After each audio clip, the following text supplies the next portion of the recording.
Hemos visto en la conferencia anterior el problema de la corrupción de la conciencia y que esta corrupción de la conciencia de ver bueno lo que es malo y malo lo que es bueno proviene de infidelidades anteriores advertidas y consentidas, que han envenenado el ojo de la conciencia hasta apagarlo en todo o en parte. ¿Cómo se puede sanar eso? Vamos a ver primero en profundidad, en detalle, ese proceso de corrupción y después vamos a ver la solución.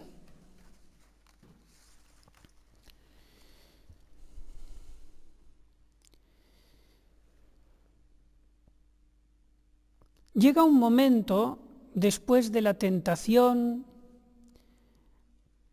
del no huir de la ocasión, de la falta de oración, en que se produce la caída, el consentimiento en algo malo.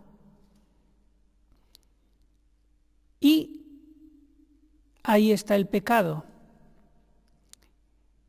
Ese consentimiento en algo malo, que puede ser algo interior, se fortalece, se agranda la herida cuando se ejecuta exteriormente. Por ejemplo, si es un pecado de odio, si yo lo ejecuto exteriormente con venganzas, entonces se produce, por la mayor intensidad del pecado cuando se ejecuta exteriormente, se produce una herida mayor.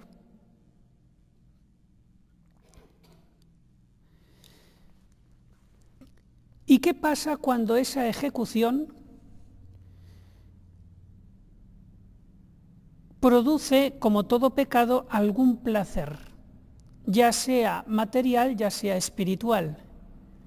Que psicológicamente tenemos la tendencia a querer satisfacer de la misma manera nuestro ser con el mismo placer anterior.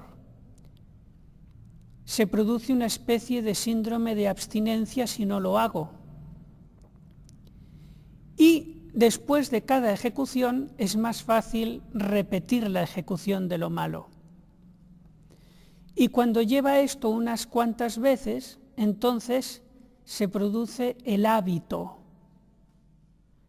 que cuando es sobre un acto malo, ese hábito se llama vicio, y produce ese vicio una adicción. La adicción crea una debilidad en el alma para interrumpir ese hábito. Le es cada vez más difícil. Y cuando se hace la adicción muy fuerte, entonces empieza el alma a pensar que está luchando contra algo imposible. Si yo estoy pensando que lucho contra algo imposible, que los mandamientos son imposibles para mí, entonces ahí viene la tentación de saltar del pecado en el acto, diríamos, al pecado en la idea. Me explico. Como yo pienso que no puedo quitar este hábito, ya sea de envidia, ya sea de odio, ya sea de lo que sea, como yo no puedo quitar ese hábito de a lo mejor hacer daño a los demás, de difamar, lo que sea, entonces me empiezo a sentir mal. Tengo tentación de desesperación. Yo con esto no puedo. Se crea un dolor muy grande en mí. como ese estado de dolor, de desesperación, es, pues eso, muy doloroso, muy crucificante, tengo que salir de ese estado como sea, porque si no me voy a volver loco. Tengo dos opciones. La primera opción es, que es la buena, me pongo a hacer oración, ejercicio de virtudes, confesión, sacramentos, pedir ayuda, dirección espiritual, y con esos medios que me da la Iglesia y la estética católica, Dios me da su gracia y salgo de esa situación. Pero como eso es un camino lleno de espinas, costoso, y a mí no me gusta lo costoso, sino que quiero lo fácil, entonces está el otro camino, el camino ancho, que es la justificación. Es decir, si yo no puedo hacer esto que es bueno, o no puedo dejar de hacer esto que es malo, entonces voy a cambiar mi conciencia. Voy a pensar que esto no era tan malo como dicen, y que hasta puede ser bueno, y que está justificado. Y le voy a decir yo, la voluntad, que es la que tiene la libertad, le voy a decir al entendimiento, entendimiento, deja de ver eso como malo, dame razones para que puedas decirme que es bueno. Y llega un momento en que intento quitar la desesperación a través de un engaño, de un autoengaño. Esto que no puedo dejar de hacer es bueno. Me invento ejemplos. Yo tengo una ira muy fuerte y soy el superior de una comunidad. Y veo que no puedo resistir a la ira y les trato muy mal a los súbditos y les grito y por nada les estoy corrigiendo y no les dejo hablar y no dialogo con ellos, sino que ya de primeras siempre tienen la culpa de todo. Y entonces, como yo veo que no puedo sostener esa ira, como veo que no puedo, diríamos, ganar terreno a esa pasión de tener yo siempre la razón y ellos son los malos y yo el bueno, y yo aquí pues es que soy el único que sabe, entonces el siguiente paso es decir, no, es que eso es bueno, el que yo esté sin pasarles ni una a todos, no les deje casi ni hablar y piense que siempre tienen mala intención o que están haciendo mal y que yo siempre tengo la razón y que yo, pues lo responsable es que yo me ponga así porque si no se viene todo abajo. Entonces, ahí ya estoy justificando mi ira, mi falta de un diálogo sano y ya, como digo, empiezo a ver bueno lo que es malo y malo lo que es bueno. Es un ejemplo que se me ha ocurrido.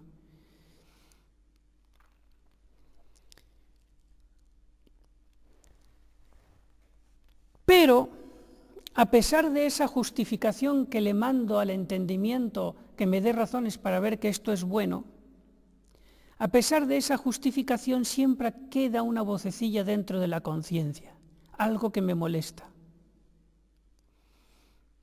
Y entonces,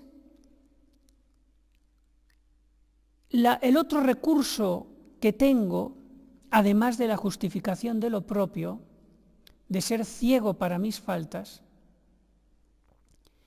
es el ser, diríamos, un experto en ver las faltas de los demás. Necesito una distracción que no me deje mirar mi propia miseria, esa miseria que no estoy dispuesto a cambiar porque sería demasiado duro para mí. Necesito una distracción que acalle completamente mi conciencia y que me traiga distraído, entretenido en otra cosa bajo capa de bien. Porque si no hago eso, si no me distraigo con otra cosa, entonces no voy a librarme de la vocecilla de la conciencia, aunque sea agónica. ¿Y cuál es la distracción estrella que me puede hacer que ya no oiga mi propia voz de la conciencia? Los defectos de los demás, por ejemplo. Me vuelvo un vigía, un espía de los defectos de los demás, siempre actúan con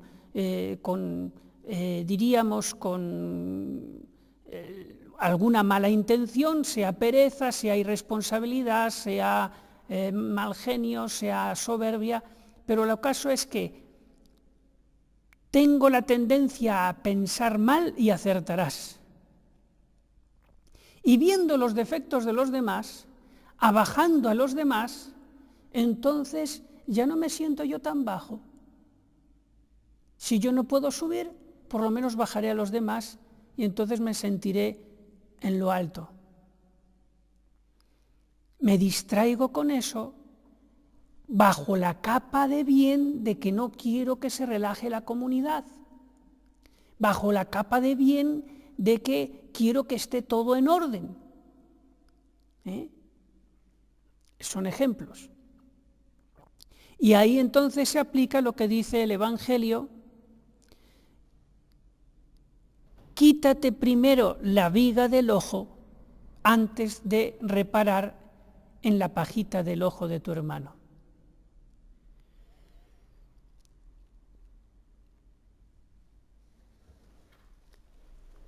Por eso, en la vida religiosa comunitaria, hay una sabiduría en las reglas para evitar esto maravillosa. Desgraciadamente, muchas veces, en general digo, ¿no?, porque yo también soy religioso y lo he visto en mi propia comunidad o en mi propia asociación, muchas veces no se cumple. Estas normas de espiritualidad que a veces también están escritas en las costumbres. Esas normas son especialmente insistidas por el doctor místico San Juan de la Cruz. Dice el santo: Cata, no te entremetas en cosas ajenas, ni aun las pases por tu memoria, porque quizás no podrás tú cumplir con tu tarea. Es una tentación muy frecuente esta que acabo de describir, muy frecuente, que se puede dar en muchísimos lugares.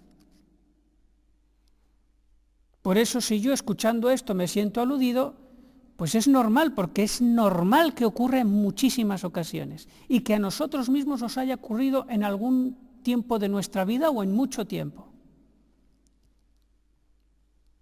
Y es que además se hace bajo capa de bien. Yo tengo que ayudar a la priora, o si soy la priora, yo tengo que hacer que todas estén así como velas, que no sé, ni un milímetro.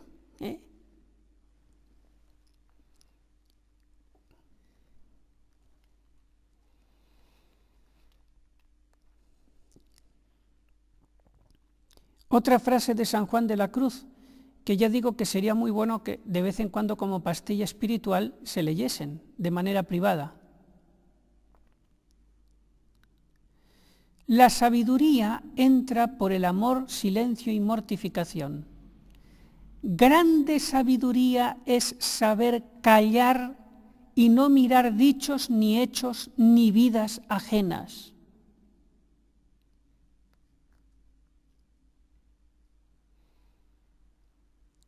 Y por eso la regla pone el equilibrio del capítulo. Una vez a la semana, pues bien, ahí la caridad fraterna. como también se puede poner cada día el tiempo de recreo en que se puede hablar con libertad, pero todo el resto del tiempo en silencio. Lo mismo, un día a la semana el capítulo para decir las faltas, pero todo el resto de la semana a aplicarse a lo que enseña San Juan de la Cruz.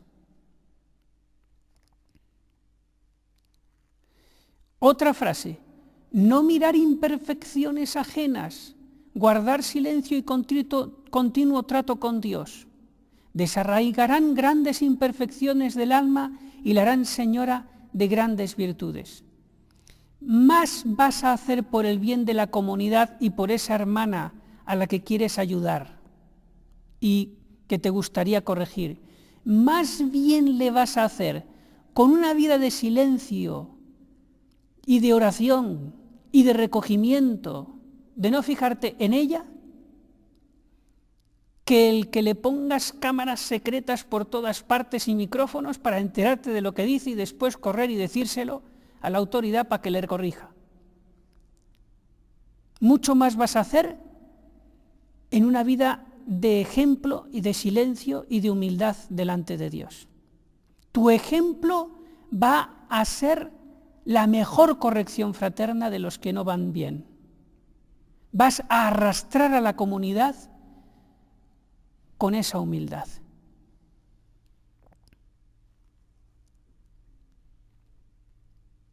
Y en otra frase dice San Juan de la Cruz, yo es que hice una recopilación a medida que iba leyendo las obras de San Juan de la Cruz, hace ya años, iba anotando las frases que más me interesaban, y así aproveché la lectura de las obras completas. Pues miren, otra frase: nunca mirar ni los bienes ni los males ajenos. ¿En qué sentido ni los bienes tampoco? Está bien alegrarme de las virtudes de las demás, pero cuidado,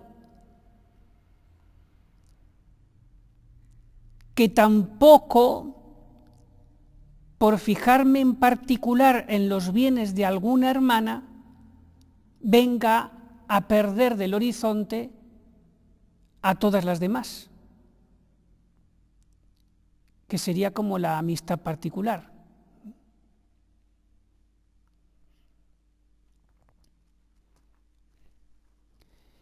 Nunca oiga flaquezas ajenas, y si alguna se quejase a ella de otra, podrále decir con humildad que no le diga nada. Cuando alguna de ustedes, no teniendo cargo de autoridad, le llega a sus oídos de otra que tampoco tiene cargo de autoridad, esta hermana hace esto y no sé cuánto, salir corriendo, no contestar, y la otra ya se sentirá corregida sin ninguna palabra que se diga.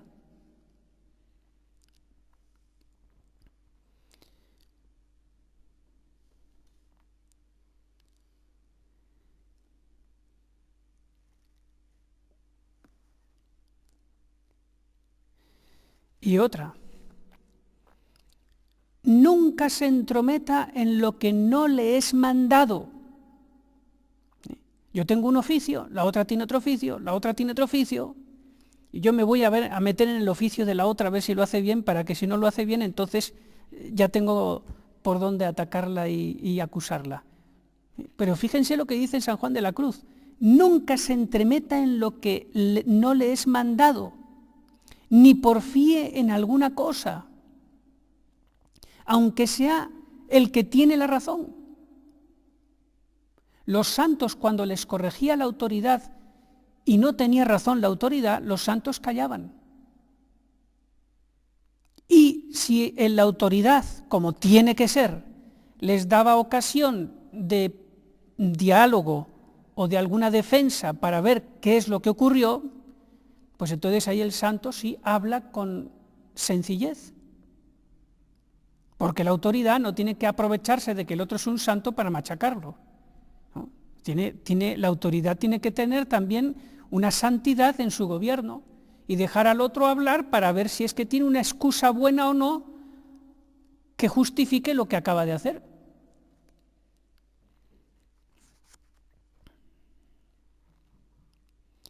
Y sigue San Juan de la Cruz. Y en lo que le fuere mandado, si le diesen el pie, como dicen, no se tome la mano, que algunos se engañan en esto, entendiendo que tienen obligaciones de hacer lo que nada les obliga si bien lo mirasen. Esto es redundando en lo mismo, meterse en el oficio de otros, sobre todo el oficio que más gusta meterse es en el oficio de priora. Yo también quiero ser priora, o por lo menos quiero ser ayudante de priora, y lo hago por caridad.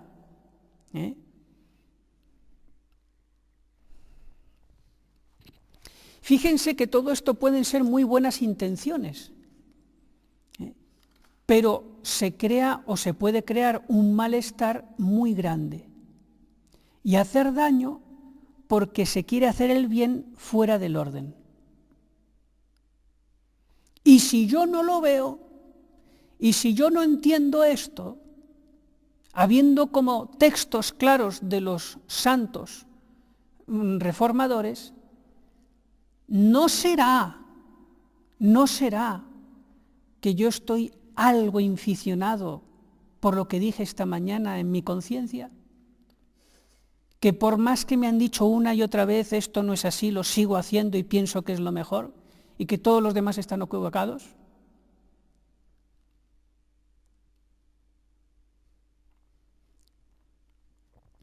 Y que voy a luchar contra toda esa luz que me envía el Espíritu Santo para no sentirme aludido, porque no lo soportaría mi amor propio el reconocer que estoy equivocado. Y por eso voy a seguir igual.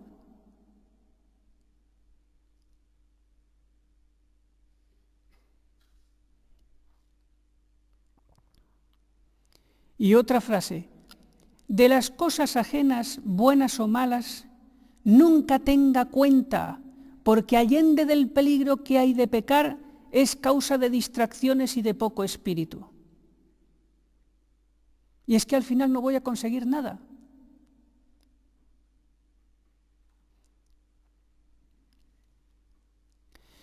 Otra frase, no tengas sospecha contra tu hermano, que perderás la pureza de corazón.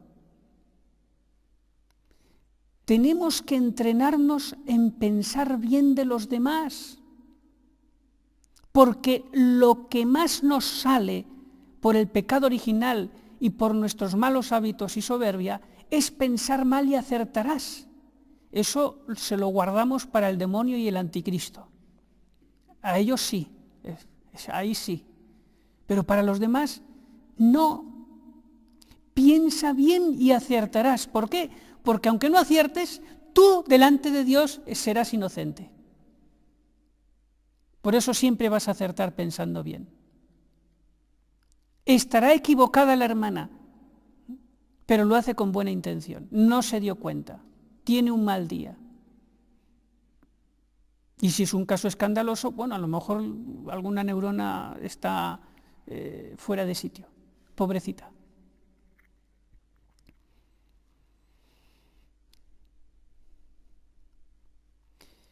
Y otra frase, que bien, ¿no? Esto va en contra de los que quieren enterarse de todo y fijarse en todo y corre ve y dile, ¿no? Miren, no querer saber nada, dice San Juan de la Cruz, silencio y esperanza.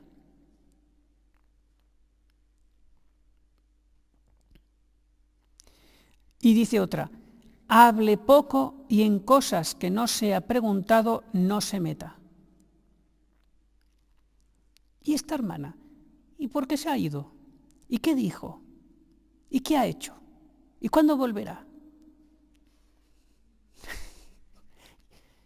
Y habría que decirle lo que nuestro Señor Jesucristo le dijo a San Pedro, el primer papa de la Iglesia.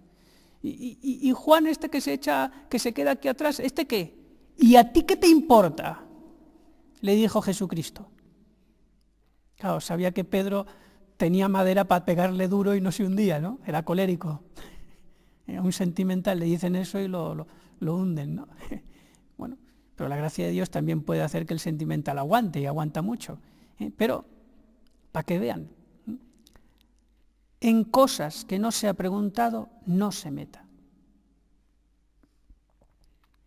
Recogimiento. Eso es la humildad, porque la soberbia es al contrario, saber de los demás, no saber de Dios, ni de la vida espiritual. ¿Y por qué quiero saber de los demás y meter la nariz en todo? Porque me quiero distraer de la miseria que tengo dentro y que no la consigo acallar, por más que justifico mis pecados.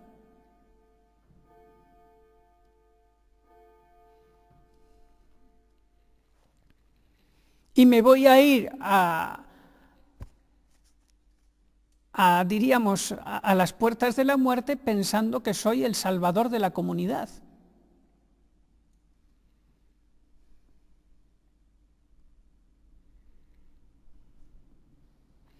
Esto, como digo, nos puede pasar a todos.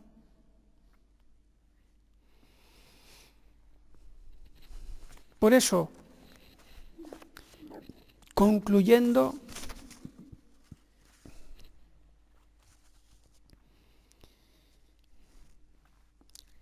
ante una situación de amor propio, de que me dicen esto que usted está haciendo está mal, y me lo dicen otra vez, y yo no lo veo, no solamente es que no lo consigo, si es que no lo quiero conseguir, y siempre estoy peleando y luchando con lo mismo, a ver si me salgo con la mía. Y si tengo un carácter activo, pues peor, más lucho. ¿Cuál es la solución? Primero, si no tengo yo luz propia porque me la he cegado mucho, aquí la que te va a salvar es la santa obediencia. Si la obediencia te dice esto es así, esto es lo que tienes que hacer, si no ves tú con una certeza total y absoluta que te mandan pecado, obedecer. Por más que cueste a tu amor propio, a tu naturaleza, obedecer. La obediencia va a ser esa luz que supla la falta que tienes. La obediencia. El que obedece no se equivoca. Segundo, si todavía con esa obediencia, esa luz, todavía hay mucha resistencia en mí, es que la superiora también está relajada porque ella está la más corrupta de todas, porque tiene el ojo ya oscuro y entonces no me puedo fiar de ella. Bueno, pero ¿te está mandando algo que es pecado contra los mandamientos o contra tus votos? No. Pues si no es pecado, obediencia. Y obedeces a Dios, no esa superiora defectuosa, a Dios. Segundo, si todavía tengo esa resistencia, humildad. Humildad en el sentido de vivir lo que les he dicho antes, el recogimiento, el callar, el aguantar y el ofrecerlo al Señor. Bienaventurados los que lloran, porque serán consolados.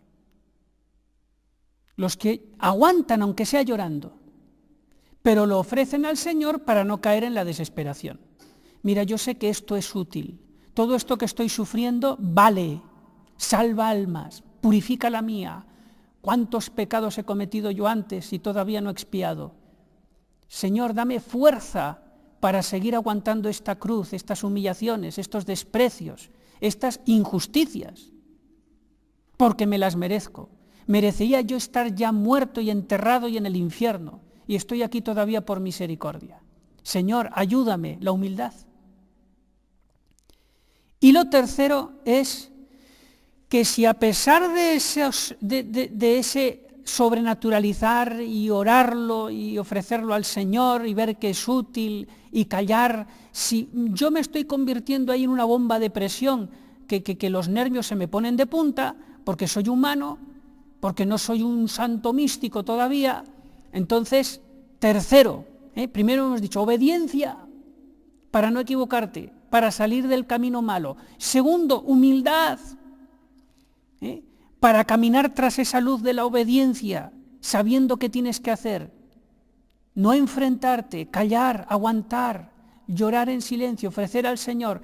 Y tercero, si no puedes, llega un momento que hay mucha presión psicológica, apertura a alguien.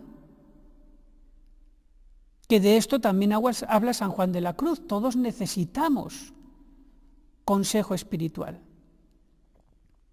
Y aquí es donde ya el demonio sale corriendo, porque cuanto más soy sincero y abro mi corazón y hago que se vea el más mínimo rinconcito de todo lo que hay en mí, pues más el demonio sale corriendo por ese acto de humildad.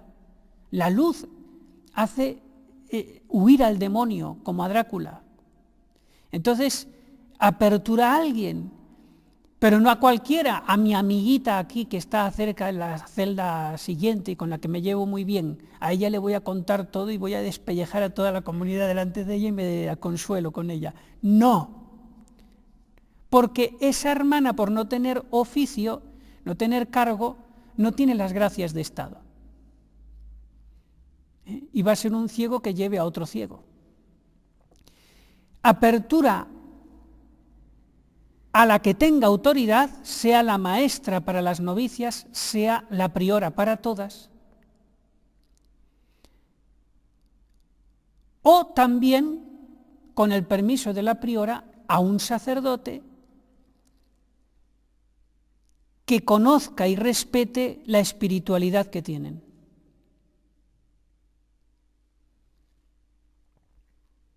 Y entonces ahí sí, ahí puedes abrir todo tu corazón, contarlo todo, pues esta me ha hecho esto, la otra me ha hecho lo otro, y es un desahogo que ayuda a que después el que te escucha